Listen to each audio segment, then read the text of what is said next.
Before I get started this week, I would love to give a big shout out to some of the cities that are listening to the Unbridely Modern Wedding Planning podcast who have exploded in the last month or so and have come on board and are listening and are giving feedback, DMs, joining the email list, buying How to Write Wedding Vows That Don't Suck, the ebook or the workshop. And it means everything. It seriously means everything. So I want to give a big shout out to my listeners in these cities who are growing like no one's business. So huge thanks to those in Dallas, in Sydney, Brisbane, San Diego, Melbourne, Toronto, Philadelphia, London, New York City, and Washington, D.C.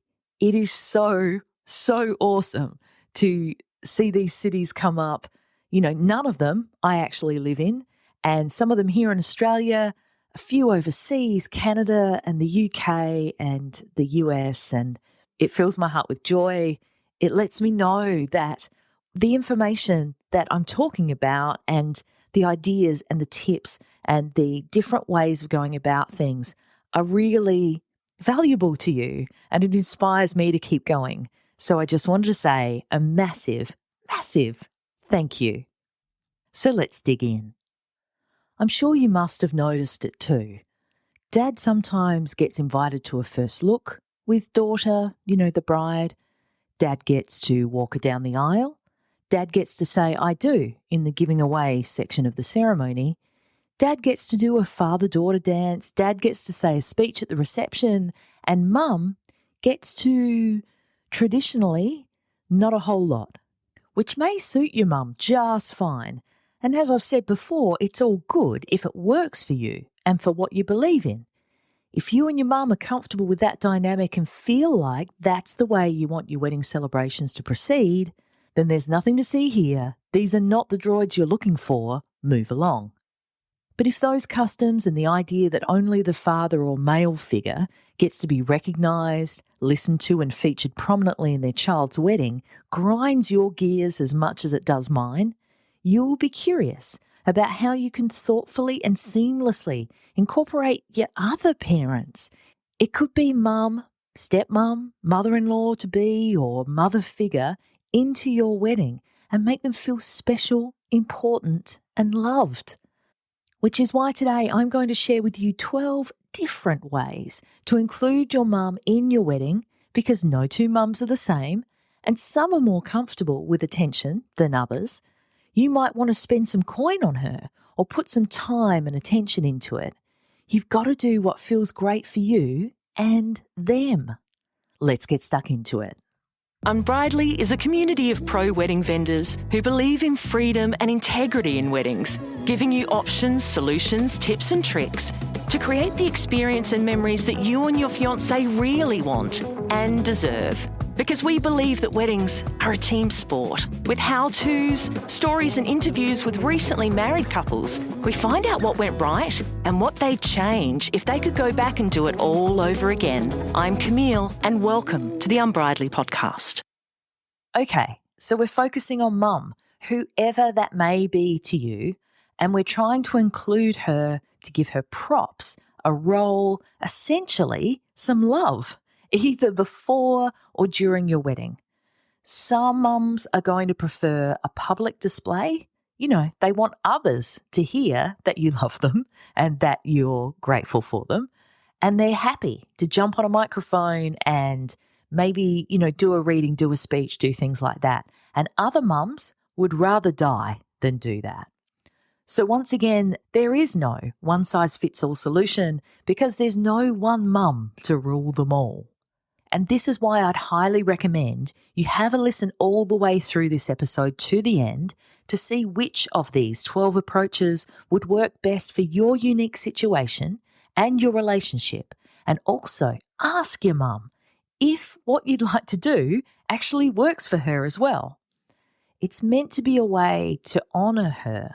And so if she's feeling uncomfortable or anxious about it in the lead up, then it defies the point, right? Number 1 is wear something borrowed from her. So in this example, you would ask your mum or mother-in-law if you can borrow and wear something of hers on your big day. So this can be great if you like her wedding gown as is, perfect, awesome, and it fits, beautiful. Or you might need to make some alterations for size. You might want to modernize it. If it suits the look and feel of your wedding, then that is an awesome and really, really symbolic way to incorporate them and their history into your wedding. But if not, and they're open to it, you could use parts of their wedding dress, their wedding gown. So just a small swatch of the fabric, a part that's distinctive from their wedding dress, sewed inside the lining of your own dress. Bloody beautiful, very meaningful as well. Or you could feature an accessory of theirs, like her veil. You could have your own dress, your own gown, everything else, but the veil could be repurposed. Perhaps a piece of jewelry, a brooch, even a hair clip. And some creators are able to make you a custom necklace or earrings, a ring, a cuff bracelet, cufflinks, garter, hairpiece, you name it really, from vintage fabric. So you could use the lace or the fabric from your mum's gown again, or from an older family member if that's what you're doing, and they can preserve that piece of fabric or the lace and make it into these custom jewelry or accessory creations. Absolutely wild. Another way is the material from your mum or mother-in-law's wedding gown can also be used as a tie, a cover, a ribbon for your bouquet, or the buttonholes, boutonniere for the groomsmen. There's lots of different ways depending on how far your mother figure is willing to go with her wedding dress and accessories, because they can be used as is, or they can be broken down, repurposed, and made into something brand new. So wearing something would be an absolutely beautiful way of including your mum. The second way is to ask her to be a part of your wedding party. There are lots of different roles in weddings, and if you're talking about your wedding party, you might have a matron of honor, a bridesmaid. You could have her as a flower woman. You could have mum as your something blue.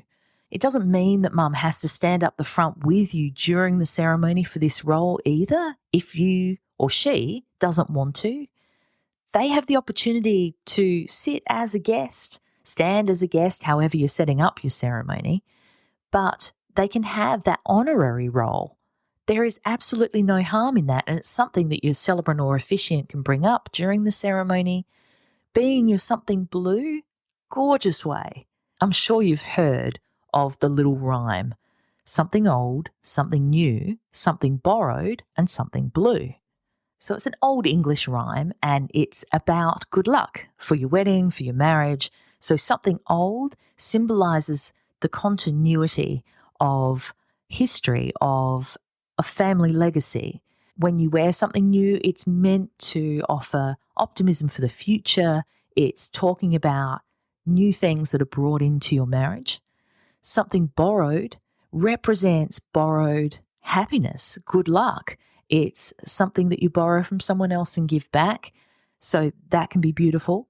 Something blue is actually meant to symbolize purity, love, and fidelity.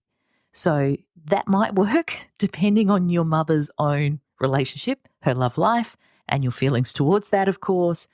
But a lot of people don't know it's meant to represent purity and fidelity.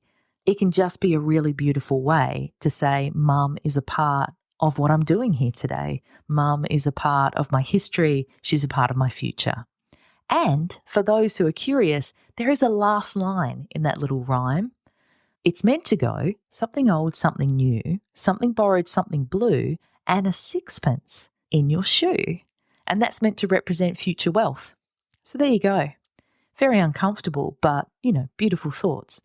So the third way is you could have your mum arrive with you and actually participate with you in the processional. So the processional, of course, is when you're arriving to your ceremony, if that's what you're doing, if you're, getting together with everyone before the ceremony occurs, you're having some drinks, you're doing it that way, wonderful. But if you're having a processional, walking in, making an entrance, generally to music, then it could be your mum walking with you. Because gone are the days when the father of the bride must escort the bride down the aisle to signal the start of the wedding ceremony.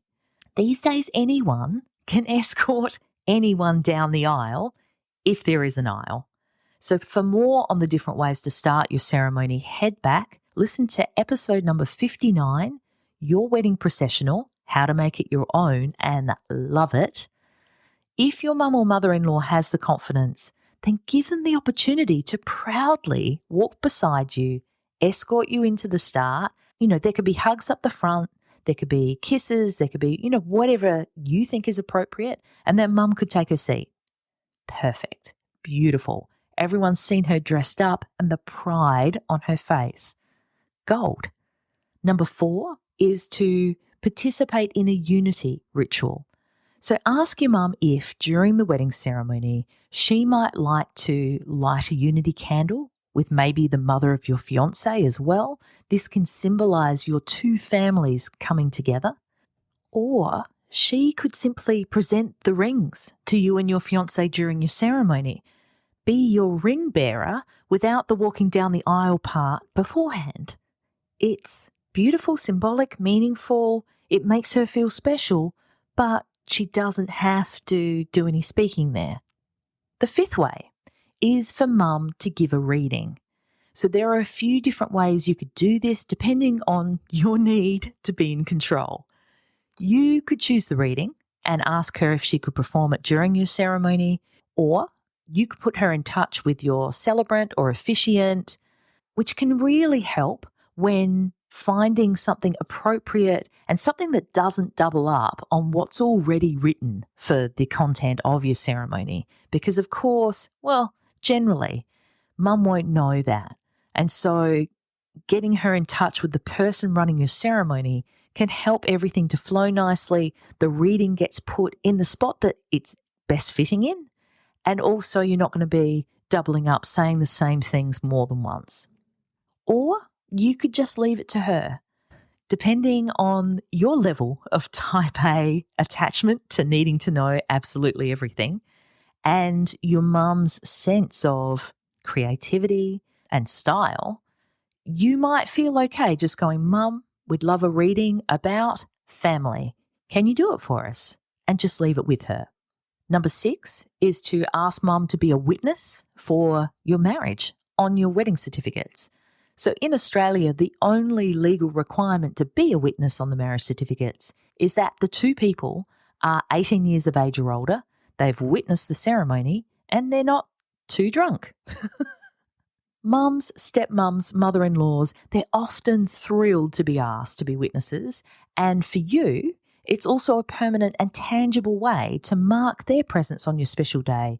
And in the years to come, they've physically written on your marriage certificate. You can see it. It's there. It's also a little heirloom.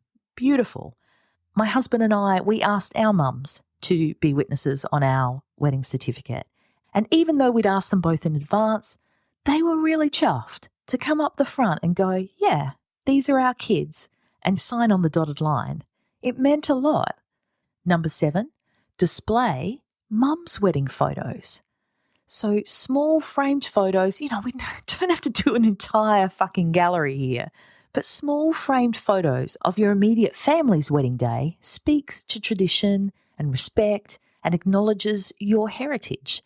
They can be placed at the entrance to your ceremony or the entrance to your reception space with rose petals and or programs at the base or floral arrangements at the altar. There's been a few times where I've seen at wedding receptions in particular, when the guests are mingling, having cocktail hour, eating some food, saying hi to everyone, there are these little sterling silver, beautifully ornate photo frames with people on their wedding days there. And it's like a magnet, and it's a great conversation starter as well. The guests go up, they have a look, and they go, oh, who's this? Oh, this is a beautiful wedding photo. Oh my God, that's the bride's mum. How do you know? Look at the face. Look at the similarity. It's a beautiful way to bring people together and make mum feel special too. Number 8, if mum is a musician or creative in any way, you could ask her to play a song, sing a song as you're coming down the aisle, maybe for your processional. She can create something special, write something, cook something if she's talented.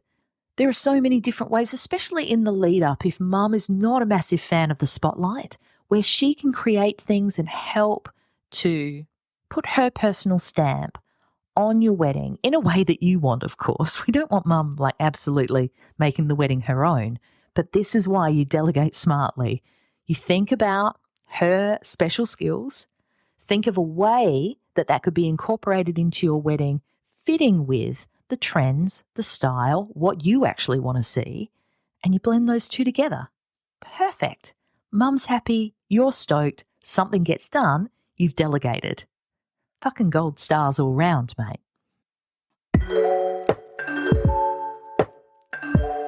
Let's face facts. You've always been the planner and the organiser, and your fiancé's eyes glaze over a little when you start talking about the details of your wedding day. But you really need someone to share this all with, to bounce ideas off, and someone who's not going to ruin the surprises, but also be supportive and maybe even offer a different perspective.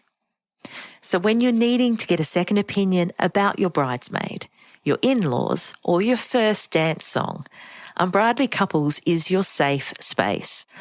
Unbridely hosts a private Facebook community where modern engaged couples can share ideas, chat, and solve problems, and generally just get freaking excited about their wedding.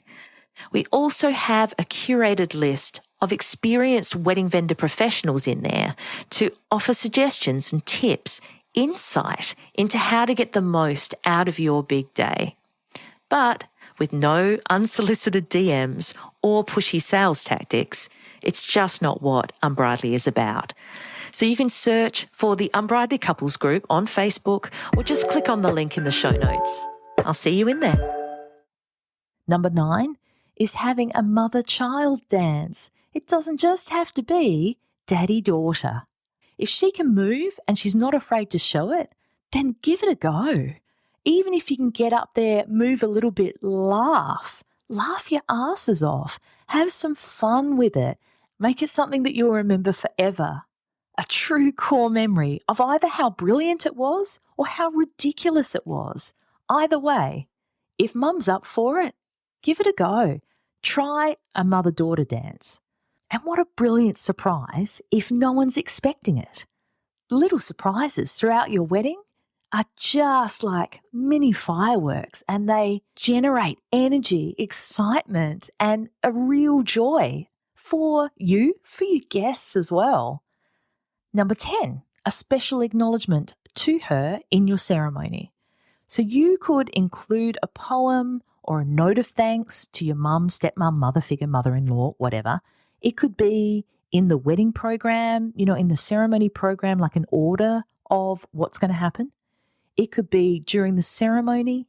It could be in the speeches. It could be part of the giving away. That part of the ceremony. Traditionally, for hetero couples, it's meant that the bride was her father's property until he gave her away with a dowry, property, maybe some money, maybe some gold, maybe some livestock. Great. So gave her away with a dowry that would compensate the groom for the costs that he would incur to keep her, look after her. It's not great, but a more progressive version of the giving away is that both parents of the couple, no matter what orientation or gender, would accept the other partner into their family. So less of a giving away and more of a welcome to the Joneses kind of thing. That's when a giving away can make parents or those in the parental role feel seen, appreciated, and honoured. Wording for something like this can be a beautiful moment for everyone involved and often family gets a little misty-eyed and feels loved up. So something like this.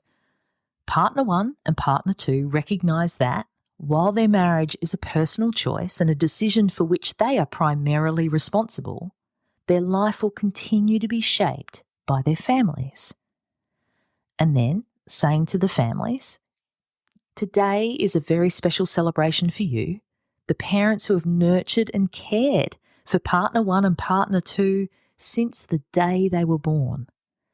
Today you receive the heartwarming gift of knowing that you supported and empowered your children to believe in the values of love and family, which allows them to experience and enjoy this incredible moment in their lives. And then they can be asked for their support and their encouragement. Note that we didn't ask for their permission or their blessing in there. Sometimes that can feel, too old-fashioned, too forced. We're asking for their support and encouragement, and they, all of them, however many parents there are, they get a bit choked up and they manage to go, we do. And with the most incredible pride on their faces, then they can sit down. That can be really beautiful. So number 11 is to honour her with a gift, either during the ceremony or in private beforehand. This is when you can present mum with her favourite flower or a long-stemmed rose during the ceremony in a simple gifting ritual. The wording would go similar to this. Partner 1 and partner 2 have been loved by and have learned from their families and friends. See, thanking everyone. Everyone feels special there. But they would like to take this opportunity to make special mention of and pay tribute to the love and nurturing care of their mothers. We could say their names. That could be step-parents. It could be other people in the mother role. Whatever could be added there too. Knowing that in a very tangible and significant way, it was their patience, persistence, and selfless sacrifices that lit the paths that guided them to this point in their lives and each other. As partner 1 and partner 2 begin a new chapter together in marriage, they give honour to the women who prepared their partner to be a giving, sensitive, and compassionate husband, wife, spouse, whatever you'd like to put. Then partner 1 would walk over to partner 2's mum and give her the flower, whatever flower she would like most, maybe tied with a ribbon so it looks special and unique, maybe a kiss on the cheek, whatever's comfortable. And partner 2 would walk over to partner 1's mum with her favourite flower, maybe a hug, kiss on the cheek, whatever feels great. Other ideas for gifts needn't be done in public, but are ideal for a quiet moment the night before or the morning of if you have the opportunity. So great presents for mum could be gifts of customised jewellery, maybe with a personalised engraving or a pendant that represents your bond, some custom artwork, a meaningful object that represents your relationship or shared interests. You know, if you guys are mad about, I don't know, cooking was your shared interest. Cooking was something you both loved. Maybe you give them a beautiful ladle that's engraved. Maybe it's a gorgeous apron. Maybe it's just something really simple but means a lot to you both. It could be a plant, a book, a ticket to a performance, and it doesn't have to be costly. If you want to take a moment to work out what means the most to her, then you might not need to pay for anything at all. In this case, maybe a handwritten letter expressing your love, gratitude, and the significance of your relationship. You could include it in a special envelope. You could have a photo album, a scrapbook. You could make a memory box and fill it with mementos, keepsakes, photos, and letters. The sky's the limit with that one because you could spend a fortune, both in money and time, or you could keep it really simple, knowing what would mean the most to her. And way number 12 is planning with mum. Now, this one can work for some and could be considered a nightmare for others. Only you know your relationship with your mum and whether you can set good enough boundaries that planning together doesn't just deteriorate into a battle of wills. But for others, having mum attend the venue tours, maybe cake tastings, maybe dress fittings is what it's all about for you. And if that's the case, relish it, enjoy that quality time and have some fun together. And I have one extra expert tip. If your mum or mother-in-law, whoever she is, will not be present, at your wedding, at your ceremony for whatever reason, you could send a message to her if the ceremony is being videoed by adding a few words to the script for your celebrant or officiant to read out, or say them yourself direct by live streaming the ceremony to her. Or if you're not videoing the ceremony or having a live stream, you could hold up a sign saying, "Wish you were here," or "We love you, Mum," and have your photographer take a photo of you holding it up either during the ceremony or in front of all of your guests in a massive group photo. Can you imagine receiving that photo, knowing that in that moment, your child's thoughts were about you? And so just to recap, the 12 different ways to honour your mum in your wedding are: number 1, you could wear something borrowed from her. Number 2, ask her to be in your wedding party as a matron of honour, a bridesmaid, flower woman, or be your something blue. Number 3, arrive together during the processional so she could escort you down the aisle. Number 4, participate in a unity ritual during your ceremony. 5, give a reading, so poem, poetry, whatever that may be. Number 6, ask her to be a witness for your wedding certificates, to sign your marriage certificates. Number 7, display her wedding photos. Number 8, if she's a musician or creative in any way, you could ask for her to contribute to your wedding. Number 9, have some fun with a mother-child dance. If she can move and she's not afraid to show it, then please give it a go and have some fun with it. Number 10, add a special acknowledgement to her in your ceremony. Number 11, honour her with a gift either during the ceremony or in private beforehand. Number 12, consider planning your wedding with your mum and including her in that way. And then the extra expert tip at the end: if your mum, mother-in-law, mother figure will not be present, you could arrange some special photos or a video or a live stream for her to make sure that she knows that even though she wasn't there, you were thinking of her. I hope you found something in those 12 ideas and the expert tip at the end that you might be able to incorporate into either the planning of your wedding, the ceremony, the reception, or maybe it's a wild dance off at the end of the night. It has to fit your wedding, for sure, and it's something you want to chat with your fiancé about beforehand. But if you can find a way to incorporate mum in there, I know it's not traditional and I know it's not customary, but most of the couples that I'm marrying at the moment truly see their marriage as the coming together of two families and a relationship and future in which they're both equal. So start as you mean to go on. Recognise those who are important to you, no matter their role, no matter the custom or tradition. I'd love to know if you have other ways that you want to incorporate mum into your wedding. You can send me a 90-second audio message on SpeakPipe. The link is in the show notes for that. You can DM me at Unbridely, UNBRIDELY. And I'll chat with you next week. That about wraps it up for this episode of the Unbridely podcast. For the links and resources we mentioned, please head to the show notes. And if you love the show, please review and subscribe on the podcast platform you're on now so you don't miss out on a single episode. Thanks so much for listening. And remember, weddings are a team sport. Catch you soon.